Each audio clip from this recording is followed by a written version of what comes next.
Пока весь мир буквально кричит о новых хаях биткоина, а новички и дилетанты страдают от фома, поспешно вкладываясь в альты, лично я готовлюсь к худшему сценарию из возможных. Эйфория опасна. И вот вам типичный кейс. Вы видите идеальный бычий тренд. Все говорят покупать. Аналитики твердят о повышении целевых цен. Настроение сверхпозитивное. Но опытные трейдеры ищут точку, чтобы открыть сделку в шорт. Почему? На самом деле это чистая логика. Сегодня мы поговорим с вами о парадоксе бычьего тренда. Что это такое, как его распознать и как не поддаться на его уловку. Так, друзья, у нас бычий тренд. Прямо сейчас он заканчивается. Давайте разберем, что с этим сделать. Начнем с нашей торговой стратегии сегодня. Она состоит из 3 скользящих и индикатора ARA. Будем разбирать долго, подробно парадокс восходящего рынка. Первым делом смотрим на синюю скользящую с большим периодом. Мы находимся в стадии роста, если цена закрепляется над ней. Это главный верификатор. Также у нас есть 2 скользящие поменьше, настроенные на более меньший период. Они дают нам сигналы при пересечении. Как видите, эти полосы постоянно сходятся, расходятся. Если зеленая сверху, открываемся в лонг. Если красная сверху, это сигнал в шорт. Но для этого синяя должна быть выше графика. Второй наш фильтр — это индикатор ARA. Для сделки в лонг нам нужна зеленая стадия, как вот здесь, на этих участках. И моя стратегия требует детальной настройки. Я обязательно покажу вам ее чуть позже, но для начала разбор. А вот момент, когда ARA у нас развернулся, и он красный. Это совпадает со снижением. При этом у нас сейчас было ключевое пересечение синий скользящий, и в принципе можно подумать о сделочке в шорт. То есть сейчас произошел окончательный переход котировки в медвежью стадию. Все индикаторы сообщают одно и то же, поэтому эту котировку покидать я не намерен. Сегодня, кстати, у меня разгон депозита с $10. Посмотрим, что из этого получится выжить. Я думаю, что лучшей ситуации мы уже не найдем. Я надеялся, что валютная пара немножко отрастет, и вот как раз таки на зеленой свече я откроюсь. Смотрите, учитывая расположение этой свечи прямо в момент кульминации смены тренда, я даже не сомневаюсь, что она станет красной и сделка закроется в плюс. То есть следующая свеча, возможно, эта или следующая, просто полностью поглотит вот этот весь рост. Теперь нам остается только ждать. Давайте пока разберем движение рынка. Ранее был крайне устойчивый восходящий тренд. Конечно же, это не то, что сейчас происходит с криптовалютой, но аналогия, в принципе, подходит под этот тип графика.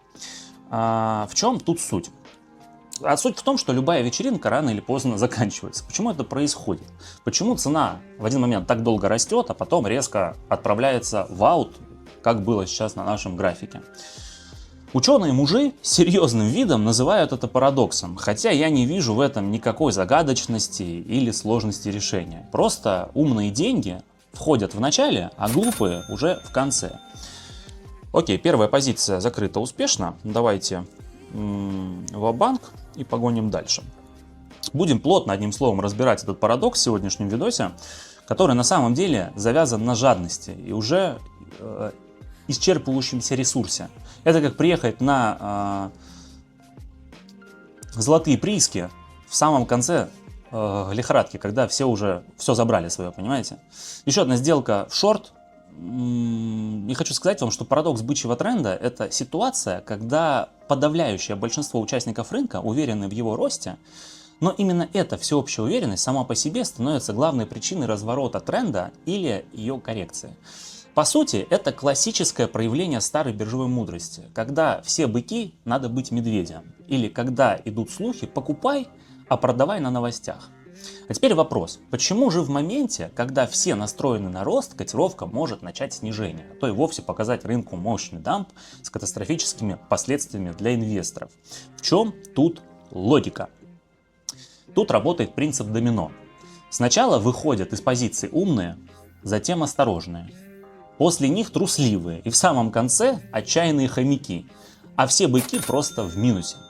Так, друзья, прибыль у меня в кармане, предлагаю закончить с этой валютной парой и поискать что-то более интересное. Поехали. Хорошая новость для всех нас. Бычьи парадоксы нам, краткосрочным трейдерам, не страшны. Мы можем лонговать падающий рынок и шортить растущий. Carpe diem или лови момент, как говорят настоящие римляне. Если вы хотите богатеть в моменте, а не ждать иксы годами, то обязательно подписывайтесь на мой телеграм-канал. Ссылки оставлены в описании к этому ролику.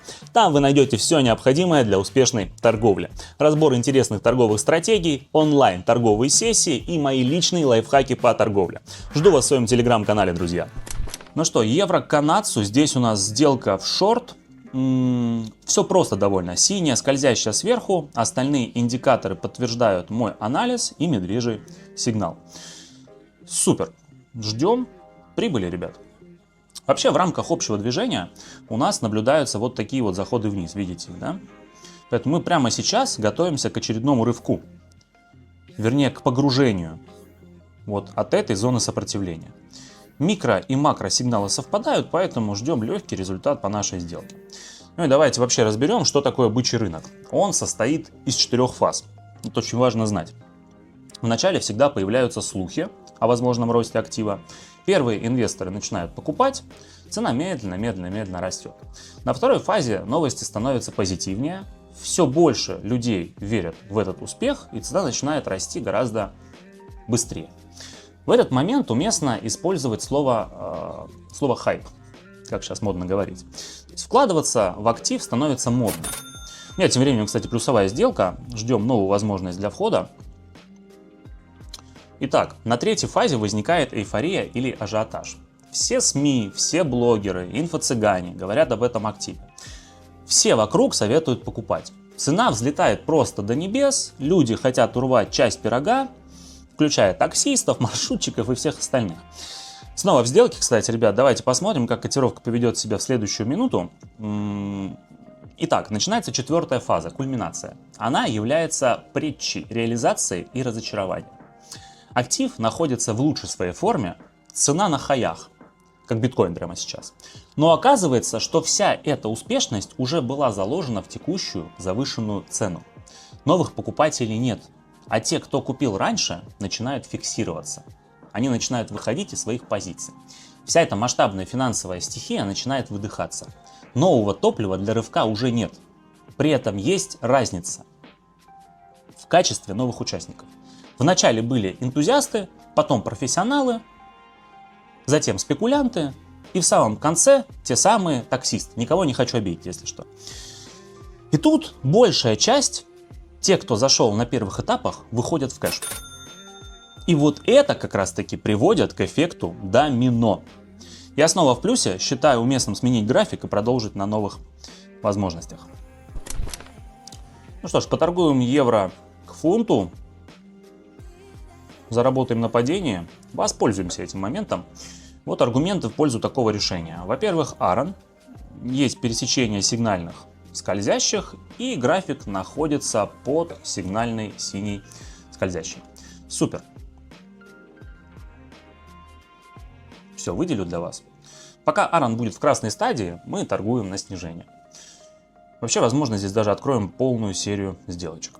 Окей, вернемся к эффекту домино. В первую очередь он возникает не из-за выхода из позиции, а из-за отсутствия входа. Нет новых покупателей. Если все, кто хотел и мог купить актив, уже это сделали, новых просто не останется. Рынок не может двигаться вверх вечно, понимаете. Для этого нужны новые влияния денег. Когда покупатели заканчиваются, малейшая негативная новость или фиксация прибыли первыми крупными участниками может запустить цепную реакцию продаж. Если этот процесс начался, ребят, его уже не остановить, понимаете? Еще одна сделка у меня в плюсе, 156 баксов мы на ней зарабатываем. Давайте продолжим. Я настроен почти закончить на этом графике. Мне кажется, что падение будет еще около часа. Ну ладно, мы это увидим. Давайте вернемся к теме, не будем терять время. Объясню, почему конец бычьего рынка всегда такой резкий. Все дело в завышенных ожиданиях и переоцененности. Всеобщий оптимизм заставляет людей игнорировать риски и фундаментальные показатели. Другими словами, хайп. То есть актив, крипта, акция начинает торговаться по ценам, которые не подкреплены его реальной стоимостью. Он показывается в раздутом каком-то мыльном пузыре. И рано или поздно этот пузырь лопнет, конечно же. Прокол этого шарика всегда происходит сверху вниз. Поверьте мне, нет ничего более болезненного, чем вот такая ситуация для крупного инвестора. Здоровенная красная свеча на дневном графике. В этот момент начинается настоящий хаос. История бегства с этого рынка. И из-за паники и ликвидации случаются другие ликвидации. Все это просто в геометрической прогрессии начинает продолжаться. Очередная прибыльная сделка у меня была. Готовимся к следующей. Я практически раскрыл, кстати, вам всю тему. Остается небольшое послесловие и руководство к действиям. Давайте откроемся здесь еще раз, как я и обещал. Показываю вам серию сделок на этом графике. И теперь подумаем, куда же в итоге может пойти цена. У каждого движения есть цель. Если, конечно, это не бычий перекупленный пузырь. Его цель – это катастрофа на непредсказуемом пике. Давайте промотаем историю торгов назад. Вот он, наш ключевой уровень. Кто-то здесь основательно закупился, видим, да? Глянем на большом таймфрейме, чтобы стало понятнее. Вот, у нас был огромный прокол. Для нас он не страшен, друзья. Теперь мы ищем место, где закупаются крупные игроки. Вот, пометили его, чтобы не забыть, и продолжаем нашу торговлю. Крупные игроки, кстати, часто действуют вопреки настроению толпы. Они используют всеобщий оптимизм и высокий спрос, чтобы продавать свои активы по выгодным ценам. Их действия также способствуют развороту цены и графика, как следствие. Что ж, я снова в плюсе, нам уже пора готовиться к следующей сделке. До зоны интереса у нас еще падать, падать и падать, поэтому как минимум пару сделок мы здесь с вами еще отработаем в шорт. Супер. Да, в принципе, давайте сделаем это прямо сейчас. Вхожу в шорт и продолжаю. Друзья мои, парадокс бычьего тренда наглядно демонстрирует нам, что рынок — это не просто математика, уровни, полосы, индикаторы. Это прежде всего психология толпы. Он предупреждает, что слепая вера в бесконечный рост и следование за большинством — это верный путь к убыткам. Успешные инвесторы стараются мыслить более конкретно, то есть против толпы. Они оценивают не только потенциал роста, но и уровень рыночного ажиотажа. Насколько там много слухов. Теперь давайте подумаем, когда же в актив уже поздно входить. И вот вам реальный пример.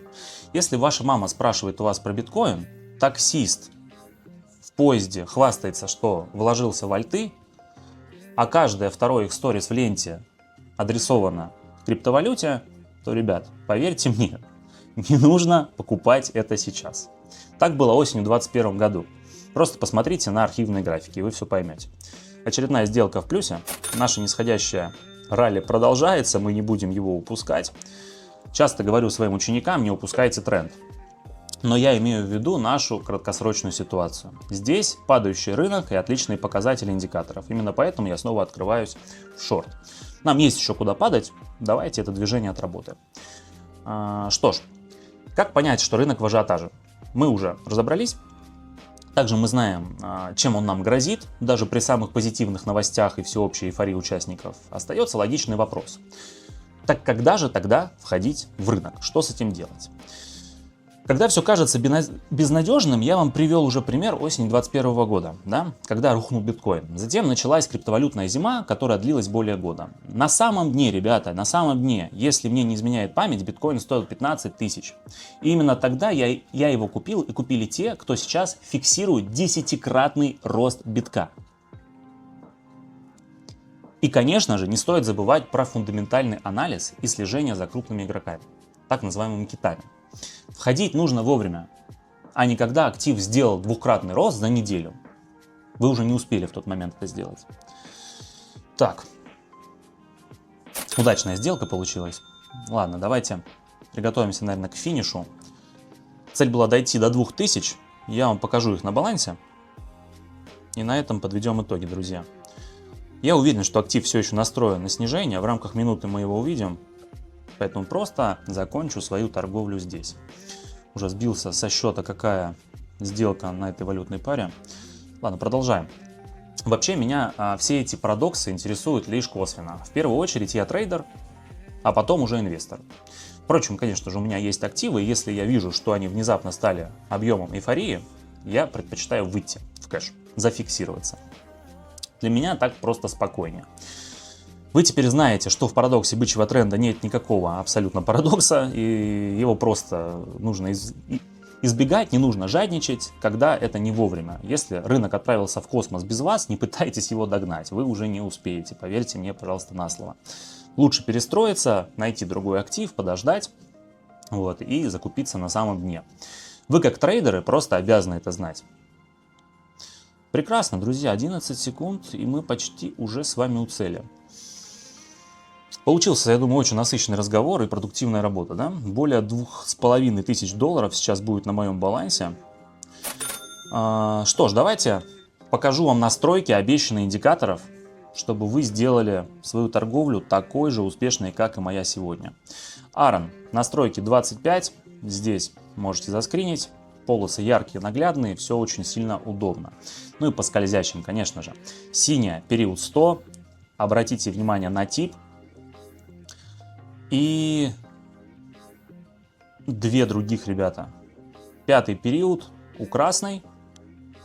Видим это. И второй период и тип у зеленой.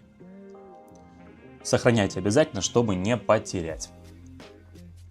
Все, ребят, можете повторять систему самостоятельно, а я перехожу к итогам. Итак, мы с вами обсудили бычий тренд, поторговали снижение и, наконец-то, узнали правила этой игры. Поверьте мне, пока крупные инвесторы кусают свои ногти от этих эйфорий, мы, краткосрочники, забираем прибыль на ежедневной основе. Надеюсь, это видео понравилось вам и было полезным. Если так, то буду благодарен вашим лайкам и комментариям. Также не забывайте подписываться на канал. Всем побольше удачных сделок, до скорых встреч, пока!